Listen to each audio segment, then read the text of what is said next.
मोतिहारी पहुंचे राज्यसभा सांसद धर्मशीला गुप्ता ने रोहिणी आचार्य पर जमकर हमला बोला है। कहा, लालू यादव ने बिहार के खजाने को अपने परिवार के लिए रखा सुरक्षित। जब भी लालू यादव को मौका मिला तो सिर्फ अपने परिवार को बनाया। कभी राबड़ी देवी को बनाया मुख्यमंत्री, तो कभी तेजस्वी को बनाया उप मुख्यमंत्री, तो कभी तेज प्रताप को भी बनाया मंत्री। रोहिणी आचार्य को लेकर उन्होंने कहा कि रोहिणी आचार्य सिंगापुर में रहती है। उन्हें यहाँ की न तो संस्कृति का पता है और न संस्कार का। वो यहाँ के लोगों को पहचानती तक नहीं। रोहिणी आचार्य को भी परिवारवाद के तहत ही टिकट दिया गया है, वो भी उनका किडनी लेकर। उनको यहाँ के इतिहास भूगोल का भी ज्ञान नहीं है और उनकी तुलना हमारे रूडी जी जैसे समर्पित नेता से करना बेमानी है। रूडी जी के सपनों को वो कभी टिका ही नहीं सकती, जिनके परिवार में नौकरी के बदले ज़मीन और टिकट के बदले किडनी ली जाती हो। उन्हें बिहार की जनता की समस्या व समाधान के बारे में कैसे पता हो सकता है? वो एक अज्ञानी है। लालू जी लोगों से बिना कुछ लिए किसी को कुछ नहीं देते हैं। कभी इंसानों का खाना खा जाते हैं तो कभी जानवरों का चारा, तो नौकरी के बदले ज़मीन खा जाते हैं। अब किडनी के बदले टिकट बांट रहे हैं। ये तो सर्वविदित है कि माननीय लालू जी ने बिहार के खजाने को अपने परिवार के लिए सुरक्षित रखा और अपने परिवार को बनाया। परिवारवाद की उन्होंने राजनीति की। अपनी पत्नी राबड़ी देवी जी को मुख्यमंत्री बनाया, तेजस्वी यादव जी को डिप्टी सीएम बनाया, तेज प्रताप को मंत्री बनाए और अभी वर्तमान में उनकी बेटी जो रोहिणी आचार्य हैं वो सिंगापुर में रहती हैं और उनको बिहार की संस्कृति और यहाँ के जो मतदाता हैं, जो देवतुल्य कार्यकर्ता बंधु हैं, उनके साथ उनका कोई तालमेल पहचानते नहीं यहाँ के जनता, क्योंकि वो सिंगापुर में रही है और बिहार की संस्कृति हो, बिहार में बाढ़ हो, बिहार में सुखाड़ हो या बिहार में विकास की बात हो, उससे वह पूरी अनभिज्ञ है।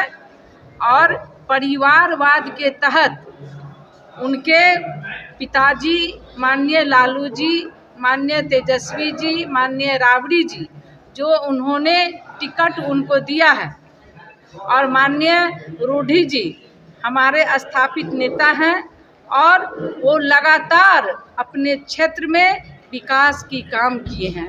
इसलिए रोहिणी आचार्य के साथ कोई तुलना ही नहीं है, बिल्कुल नहीं। राजनीतिक ज्ञान नहीं है।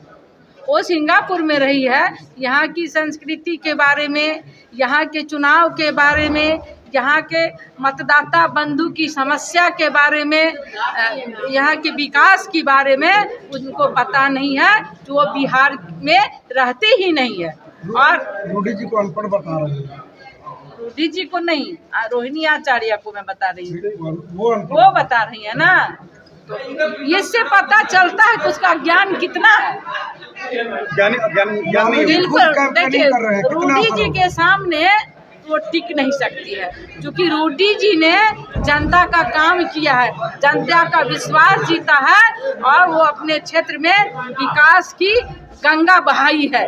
इसलिए पूरा आवाम, पूरा लोकसभा की जनता माननीय रूडी जी के साथ है, एनडीए गठबंधन के साथ में है। और ये महागठबंधन जो है चारा और चरित्र घोटाले की जो इनकी पार्टी है, जिन्होंने इंसान का खाना तो खाना, जानवर का चारा भी खाने से बाज नहीं आया, और नौकरी के बदले जमीन और टिकट के बदले किडनी। तो ये चल रहा है उनके परिवार में। आपको क्या लगता है कि टिकट के बदले किडनी, रोहिणी से पहले किडनी? लालू जी बिना लिए हुए कुछ नहीं देते हैं। नौकरी के बदले में जमीन लिए और चारा घोटाला क्या किया आपको पता ही है। इसी तरह से अभी टिकट के बदले में किडनी कर रहे हैं, और उनकी बेटी रोहिणी आचार्य मतदाता के पास जाकर के कह रही हैं किडनी दिए, किडनी दिए। किडनी किसको दिए? अपने पिता को दिए ना। जनता को क्या दिए? जनता का तो भोजन ले लिए, चारा पशु का आपने भोजन ले लिए, गरीबों का, युवाओं का आपने नौकरी के बदले जमीन ले लिए।